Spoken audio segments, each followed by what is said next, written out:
नमस्कार. आजच्या या व्हिडिओमध्ये आपले हार्दिक स्वागत आहे. तर आज आपण व्हिडिओमध्ये बघणार आहोत, की श्रीलंकेमध्ये अखेरकार आणीबाणी जाहीर झालेली आहेत. आपण याच्याबद्दल मागे पण असा एक व्हिडिओ बनवलेला होता. तर या व्हिडिओमध्ये आपण बघणार आहोत, की श्रीलंकेत आणीबाणी होण्याबद्दलची कारणे काय ठरली. तर शुक्रवारी मध्यरात्री तेथील अध्यक्षाने आणीबाणीच्या आदेशावर स्वाक्षरी केलेली आहे. तिथे पब्लिक एमर्जन्सी लागू झालेली आहे. तर येथील होण्याचे कारण आपण या व्हिडिओमध्ये बघणार आहोत. तर सुरू करूया आजचा हा व्हिडिओ.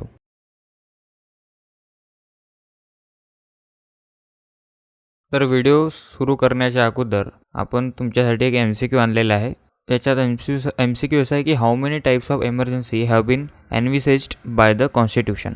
म्हणजेच की भारतामध्ये संविधानाच्या नुसार किती टाईपच्या एमर्जन्सी भारतात लागू होऊ शकतात. त्याचे ऑप्शन आहे. Option A 4, option B 2, option C 3, option D 1. Correct answer भेटेल तुम्हाला व्हिडिओच्या शेवटी. A public emergency has finally been declared in Sri Lanka which has been smouldering for the past few days. The President of Sri Lanka signed the state of emergency at midnight on Friday. गेल्या काही दिवसापासून धुमसत असलेल्या श्रीलंकेत अखेरीस सार्वजनिक आणीबाणी जाहीर करण्यात आली आहे. अध्यक्ष गोटबया राजपक्षे यांनी शुक्रवारी मध्यरात्रीनंतर आणीबाणीच्या आदेशावर स्वाक्षरी केली आहे. Sri has been on the run for days now due to the wrong policies of the local government. The prices of essential commodities have skyrocketed and it has been difficult for the common man to lead a normal life. म्हणजेच की श्रीलंकेमध्ये फार दिवसापासून श्रीलंका हा होरपळत होता. राजपक्षे सरकारच्या चुकीच्या धोरणामुळे गेल्या काही दिवसापासून श्रीलंका होरपळत होता. त्यामुळे जीवनावश्यक वस्तूचा जो दर आहे तो गगनाला भिडला होता आणि सामान्य दैनंदिन जीवन जगणे त्यांना मुश्किल झाले होते. तर अशा प्रकारे काही दिवसापासून श्रीलंकेमध्ये अशा स्थिती होत होत्या. नंतर बघूया Y is it time for emergency in Sri Lanka. आणीबाणीची वेळ श्रीलंकेवर कशी आली. तर याच्यामध्ये आपण बघतो की for the past few days our neighbour म्हणजे Sri Lanka has been in frenzy. Inflation has crossed all the boundaries and the light of the common people is on. The result is violence. There is an emergency in Sri Lanka. It didn't happen overnight. Many factors are causal. Let's learn about it. म्हणजेच की आपण बघतो की गेल्या काही दिवसापासून आपल्या शेजारचा जो देश श्रीलंका आहे तो धुमसत आहे. तर महागाईने तेथील सर्व सीमा पार केल्याने तिथल्या सामान्य जनांचे हाल हे सुरू आहेत. त्याची परिणती हिंसाचाराला झाली आहे. त्यामुळे श्रीलंकेमध्ये आणीबाणी जाहीर झाली आहे. परंतु हे सर्व एका रात्रीत घडलेलं नाही आहे आणि त्यासाठी हे अनेक कारणीभूत आहे घटक ते आपण याविषयी जाणून घेणार आहोत. तर बघूया what cause all this to happen. म्हणजेच कशामुळे हे सर्व घडलेलं आहे. तर this is due to the mismanagement of all the governments that came in to the power in Sri Lanka. Experts believe that the situation has dragged on. म्हणजे श्रीलंकेत सतत आलेल्या सर्व सरकारच्या गैरकारभारामुळे देशातील परिस्थिती ओढवल्याचे जाणकारांचे हे मत आहे. दुसरा पॉईंट असा आहे की due to lack of management of financial deficit and foreign exchange. Expert also say that there is economic chaos. म्हणजेच वित्तीय तूट आणि परकीय गंगाजळी यांची व्यवस्थापन न जमल्याने आर्थिक अराजक माजल्याचेही जाणकार असे म्हणत आहे. तिसरा पॉईंट असा आहे की the Asian development banks 2019 report also gives reason for the twin deficit. म्हणजेच की आशियाई विकसित बँकेच्या 2019च्या अहवालामध्ये दुहेरी तुटीची कारणे देण्यात आली आहेत. आता दुहेरी तूट म्हणजे काय याच्याबद्दल आपण माहिती घेणार आहोत. तर व्हॉट इज ट्विन डेफिसिट. पहिला पॉईंट आपण असं म्हणतो की one reason is low government revenue and high expenditure and another reason is declining production of tradable goods and shortage of services. म्हणजेच की सरकाराचे उत्पन्न कमी आणि खर्च अधिक आहे आणि व्यापारयोग्य वस्तूंचे उत्पादन हे घटलेले आहे आणि सेवा अपुऱ्या पडणे हे पण त्याच्यात कारण आहे. The twin deficit has led to an increase in domestic spending and a drop in foreign exchange reserves.